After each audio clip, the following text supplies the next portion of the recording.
Hey, you guys, did you hear about Agnes Jennifer Lee? No? Well, it's sickening. So I guess I'll be the one to tell you about this horrible story. Well, when Agnes Jennifer Lee, when she moved to Atlanta from Taiwan, she came with her children. She was starting a new life. She was divorced. She dropped the first name Agnes. She just wanted to be called Jennifer, like Jenny from the block. No, I'm kidding. I'm just trying to lighten what is a horrible story. She was drawn to the close Asian community in Gwinnett County. And yes, she was arrested in the past, a little shoplifting incident where her fingerprints were taken, which, unbeknownst to her, they would be used later to identify her. And after that brush with the law, she later started working for Larry Bixler as a property manager. He said she excelled at her job. She treated these apartments as if they were hers. That's what Larry said. And he did not know her to have any enemies, nor did Jennifer's son and daughter. Larry Bixler's son, Joshua, he's a teenager. He worked with her that day, March 31st. He may have been the last person to have seen her alive.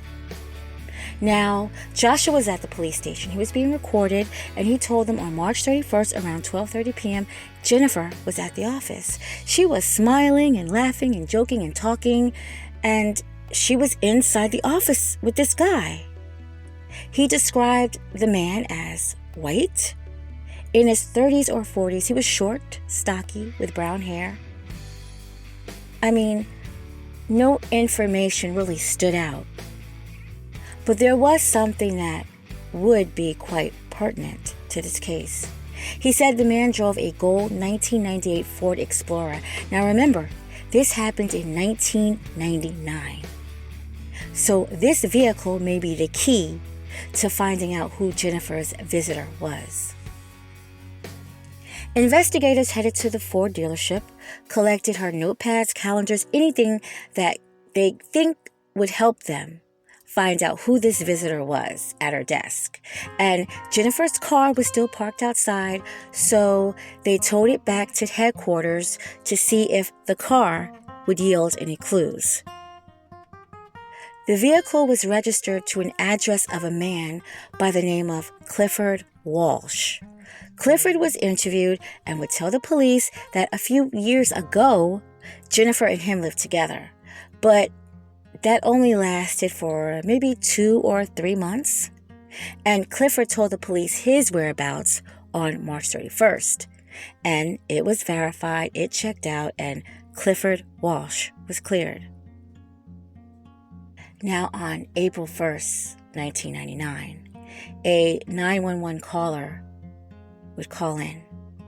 At his job at the Atlanta metropolitan area in the parking lot, a woman's nude, lifeless body was there. She had scratches and abrasions all over her body.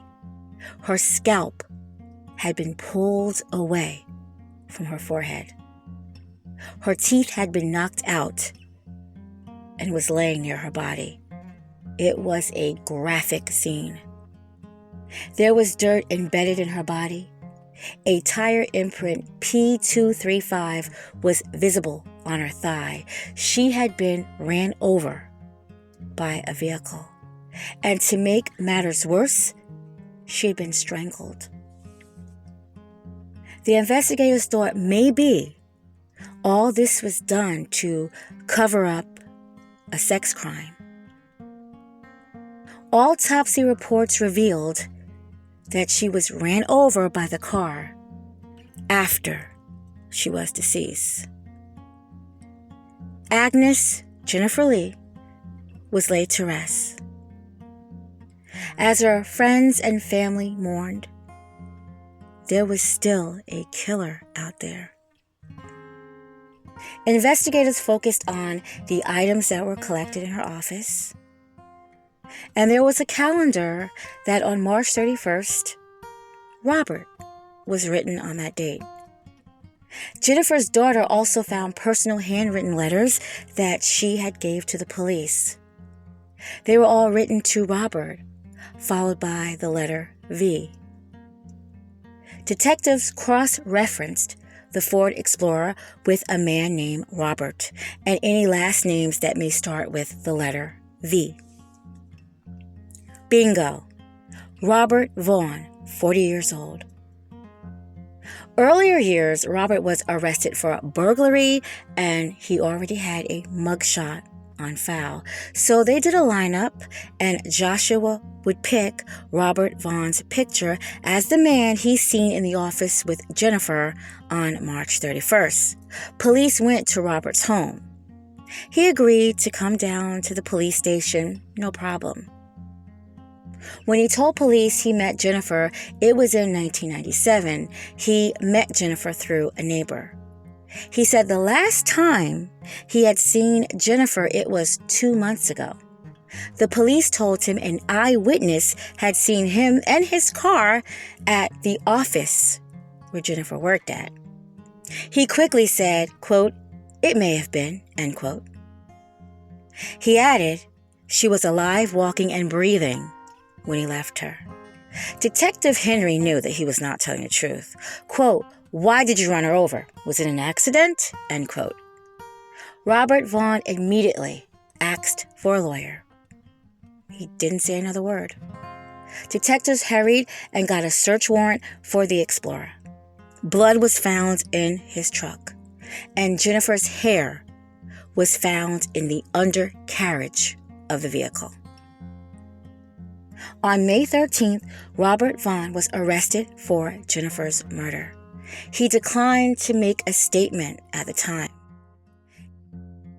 In August 2005, Robert Vaughn, his trial would begin. Prosecutors believe that Jennifer turned down his sexual advances, and he was so enraged that he tortured her, stripped her naked, strangled her, and then ran her over with his car and left her for dead. Robert Vaughn was sentenced to life in prison without the opportunity of parole.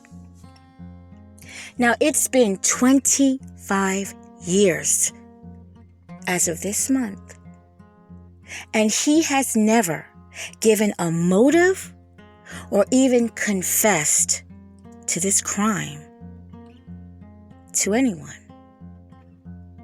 Rest in peace, Jennifer.